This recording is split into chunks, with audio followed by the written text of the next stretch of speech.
Bonjour à tous, bienvenue sur la matinale de Géopolitique Profonde du lundi au vendredi. J'espère que vous allez bien, chers amis. Servez-vous votre petit café, réveillez-vous tranquillement. On va pouvoir traiter de l'actualité politique française aujourd'hui. Nous allons recevoir comme invité à partir de 8 heures pour le grand angle le maître Philippe Deveul qui sera présent pour avoir une discussion animée. Vous allez voir, on vous annonce d'avance une discussion animée avec Nicolas Stocker pour pouvoir analyser la stratégie d'Emmanuel Macron. Et c'est ça qui va être intéressant. Hier, nous avons eu le plaisir de recevoir à la fois Serge Federbusch, mais aussi Cyril Gaucher, pour pouvoir analyser tout simplement les échanges qu'il y a eu entre le Rassemblement national et Emmanuel Macron suite à la nomination de Michel Barnier. On a appris, grâce au JDD notamment, que ces discussions en interne au sein de l'Élysée ont été organisées par Thierry Soler. On a fait une émission le midi sur GPTV Actu pour parler un petit peu plus en détail des hommes de l'ombre comme Alexis Kohler, pour tenter de comprendre si Emmanuel Macron est véritablement dos au mur, ou alors si c'est une stratégie bien pensée qui est appliquée depuis un bon moment. Souvenez-vous, suite aux élections européennes, on avait appris par le témoignage directement du père d'Emmanuel Macron, on ne sait pas lequel, bien évidemment, mais en tout cas le père d'Emmanuel Macron, que il avait prévu la dissolution de l'Assemblée nationale. Comme on le dit très régulièrement, chers amis, nous analysons le chaos politique, nous analysons le projet de certaines élites, une élite qui veut se maintenir au pouvoir et en même temps une élite qui a un projet, c'est-à-dire à la fois supranational lorsqu'on commence à regarder l'entité européenne, mais aussi sur un plan géopolitique, les influences soit des États-Unis, de l'OTAN, etc. Donc il ne faut pas s'étonner lorsqu'on peut voir certains changements ou certaines nouvelles politiques en France. Il y a des plans qui sont bien définis et la grande question, c'est toujours de savoir, eh bien, à quel point Emmanuel Macron a-t-il un plan bien défini. La conclusion de Nicolas Stocker lors de l'émission sur GPTV Actu à midi, c'était pour le budget, c'est Macron a un plan, mais lequel exactement? Et c'est celui qu'on va essayer de définir plus en détail avec un nouvel angle d'analyse, avec notre invité principal qui sera donc, je le répète, maître Philippe Deveul. Mais évidemment, avant d'attaquer cette revue de presse pour pouvoir parler de différents points d'actualité, eh bien, je suis accompagné donc de Nicolas Stocker. Bonjour Nicolas. Bonjour Raphaël, bonjour aux téléspectateurs. Donc bien évidemment, chers spectateurs, pensez à mettre le pouce, à partager la vidéo et on vous remercie grandement, sincèrement, à la fois pour votre participation quotidienne, très pertinente, que ce soit en commentaire sur le chat en direct, pour à la fois animer les débats, réagir, nous donner votre avis sur les différentes analyses de nos invités ou bien les analyses que nous développons ensemble, Nicolas et moi-même, mais aussi pour vous être mobilisés massivement pour souhaiter un joyeux anniversaire à Nicolas Stocker, anniversaire qui était donc hier. Oui, c'est sûr, le même jour que Pascal Praud, mais ce sont 2 êtres complètement différents. Donc j'ai vu qu'il y avait cette comparaison, mais il faut arrêter chers amis. Voilà, donc en tout cas, merci à tous comme d'habitude pour de votre fidélité, pour votre participation. Ces émissions que l'on fait sur GPTV, ce sont les vôtres. Donc ça nous fait très plaisir de vous voir interagir, de nous faire des retours sur la qualité des formats, la qualité des invités, ce que vous voulez voir de plus en plus souvent, ce que vous avez aimé découvrir, ou même lorsqu'il y a des analyses qui vous dérangent, eh bien de vous dire pourquoi vous êtes en désaccord. C'est ça qui fait monter le débat global. Donc merci vraiment, c'est le plus important de pouvoir interagir avec vous. Donc Nicolas, eh bien pour cette revue de presse, commençons par l'actualité française. Est-ce que depuis donc la nomination de Michel Barnier, la création à venir, la composition du nouveau gouvernement qui va devoir gérer différentes problématiques, notamment la problématique du budget, c'est-à-dire que là on va approcher de la date butoir pour pouvoir amener le premier projet de loi de finances qui après va devoir être débattu, qui doit être absolument appliqué avant tout simplement fin décembre, avant début 2025. Est-ce qu'il y a de nouvelles actualités? Est-ce qu'il y a quelque chose à se mettre sous la dent quant à la politique autour de Michel Barnier et le nouveau gouvernement? La différence entre Pascal Pro et nous, les chaînes d'infos en continu et nous, c'est que on ne va pas systématiquement monter en épingle le moindre gadget et dire oh là là, comme l'information est riche, alors que on n'a rien à se mettre sous la dent et on n'a rien à dire. Donc voilà, c'est terminé, le chapitre national évacué. On va éviter entre les deux, entre cette position que je pense est partagée par un certain nombre de nos internautes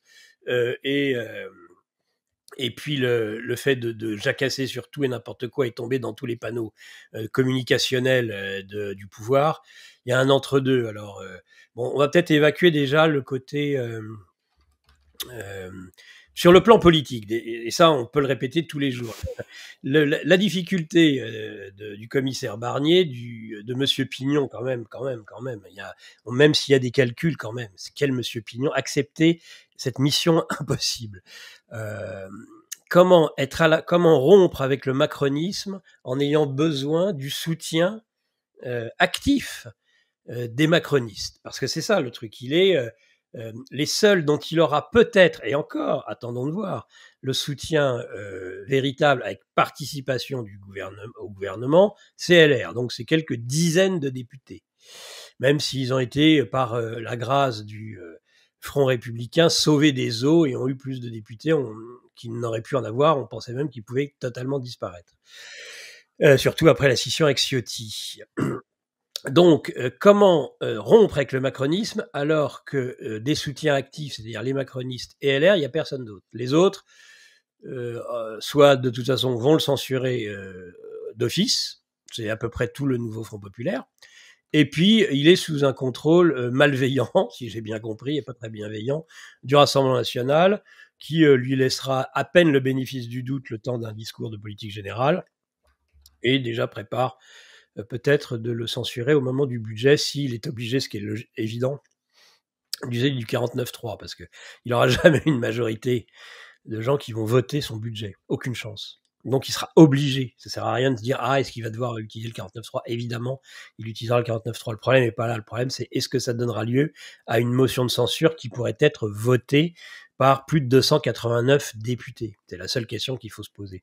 Donc ça veut dire l'ensemble des NFP auxquels vous rajoutez le Rassemblement national et vous dépassez largement la barre des 289. Le gouvernement tombe, il n'y a plus de gouvernement, il n'y a pas de budget. On est dans la situation calamiteuse dont on a parlé. Donc ça, c'est même plus une quadrature du cercle, c'est même plus c'est du pur en même temps. C'est je vais rompre avec le macronisme avec les macronistes. Voilà, c'est à peu près ça. C'est ce qu'on lui demande à Monsieur Pignon. Là, c'est quand même, je ne sais pas, c'est comment peut-on même seulement nous vendre? C'est-à-dire que on n'est pas en train de tomber dans le vide sidéral, on est dedans. On est dans le vide sidéral le plus complet.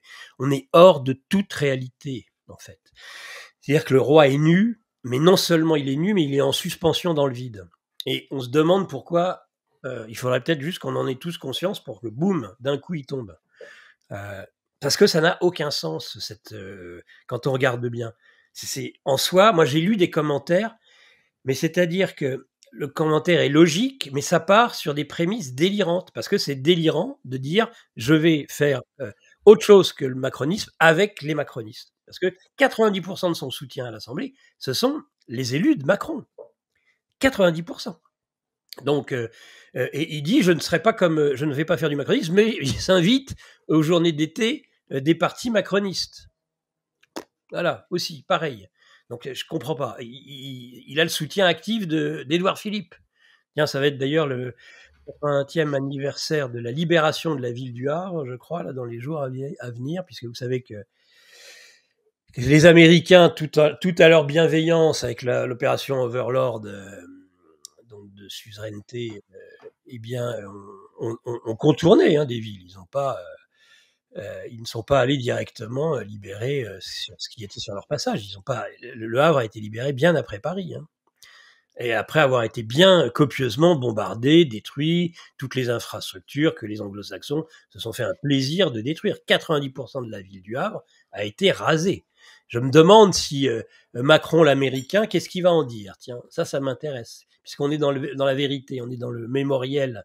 Tiens, voilà, ça c'est une séquence, genre ils disent, ah oui, mais Macron qui est si brillant dans le mémoriel. Ah bah ça m'intéresse, on va voir comment il va réviser l'histoire encore, parce que c'est quand même pas une partie, c'est pas une partie de plaisir, la libération de la ville du Havre. Rasée, ils l'ont rasée.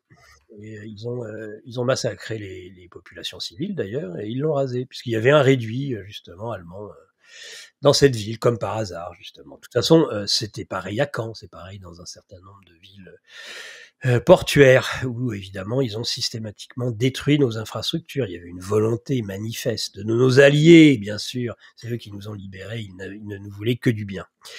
Ce qui est conseillé à Macron, c'est de prendre mais ça va être compliqué pour lui, de prendre un petit peu de la hauteur, de la distance. C'est vrai qu'en général, ça marche plutôt bien. Mitterrand l'avait fait avant lui. Chirac avait peiné un peu à le faire, mais il avait quand même réussi à se refaire une petite cote de santé. C'est-à-dire que, bon, quand on a perdu une élection, en tant que président, on prend un peu de retrait, on reste sur son domaine, qui est un domaine partagé, hein, qui n'est pas un domaine réservé. On ne sera peut-être pas d'accord sur ce sujet, d'ailleurs, avec notre invité tout à l'heure, mais pour moi, c'est pas un domaine réservé, c'est un domaine partagé entre le Premier ministre et le Président, c'est-à-dire les domaines des affaires étrangères ou de la défense, où donc il est prévu, semble-t-il, de conserver les mêmes ministres. C'est nos deux flèches que sont le Cornu et Séjourné. Je le rappelle, à toute fin utile. Donc encore une fois, il y a une grande rupture avec le macronisme en la matière. Donc il n'y aura aucune rupture dans le va-t-en-guerre, en tout cas vis-à-vis de l'Ukraine, puisqu'on sait que le commissaire Barnier est un va-t-en-guerre de la première heure. Donc on lui conseille de prendre du recul, mais on se demande s'il y arrivera, sachant que bon, bah, il va aller là cette semaine, il repart en province, il va visiter une usine Sanofi, je ne sais où. Voilà, il s'agite, il va essayer de renouer avec la population. Voilà, il va dire pour la xème fois qu'il a compris, qu'il en a tiré les leçons, que maintenant il va vraiment nous aimer, nous les Français. On n'aura toujours absolument pas envie de le croire d'ailleurs, mais bon. Voilà les éléments. Après, du côté de Barnier, des gadgets. Donc moi, j'ai pas envie d'y passer des heures, hein, sur le ministère de l'immigration. Donc un nouveau ministère de l'immigration. Voilà. Alors justement, ce point-là, Nicolas, est un point quand même à analyser parce que ça peut permettre de faire d'importants rappels. Les éléments de communication sont très importants en politique et Michel Barnier représente évidemment cette alliance avec finalement à la fois le groupe des Républicains, une partie du Rassemblement national, c'est-à-dire en tout cas une cohabitation et qui permet de collaborer ou de cohabiter avec Emmanuel Macron. Et il est vrai que hier, on a pu avoir comme information le fait que Michel Barnier était en train de réfléchir au projet d'un ministère de l'immigration. Et c'est un sujet sur lequel il faut absolument s'arrêter, car lorsqu'on écoute les différents arguments développés par Michel Barnier, il dit que ce n'est tout simplement qu'il n'y a que des discussions, que rien n'est acté, mais que selon lui, il est important de maîtriser l'immigration de manière rigoureuse et humaniste. Il y a toujours le sentiment que les frontières sont des passoires et que les flux migratoires ne sont pas maîtrisés. Et il promet ainsi donc des mesures concrètes. Le problème, c'est que ça nous amène obligatoirement à encore et toujours au même sujet, c'est de quelle immigration parle-t-on et de quel projet de loi ce serait, de quelle gestion de l'immigration, qu'elle soit concrète ou humaniste, sachant qu'on sait qu'il y a malheureusement la mainmise de l'Union européenne. N'oubliez pas qu'il y a le pacte migratoire qui impose aux pays membres de l'Union européenne de recevoir une immigration bien précise et si elle est refusée, eh bien, les pays sont menacés de sanctions financières. Il y a aussi un autre élément à retenir, c'est que la gestion de l'immigration, qui est un sujet évidemment très complexe pour de nombreux Français, c'est-à-dire un débat toujours très tendu, c'est-à-dire c'est gestion d'une immigration légale, est-ce que c'est le fait de stopper l'immigration? On a pu voir dans des pays, notamment la Suède, qui ont officiellement entamé un processus de remigration, c'est-à-dire qu'ils ont une immigration qui est négative maintenant. Ils ont décidé de mettre en place véritablement une politique de gestion et de réduction, voire d'inversion de l'immigration.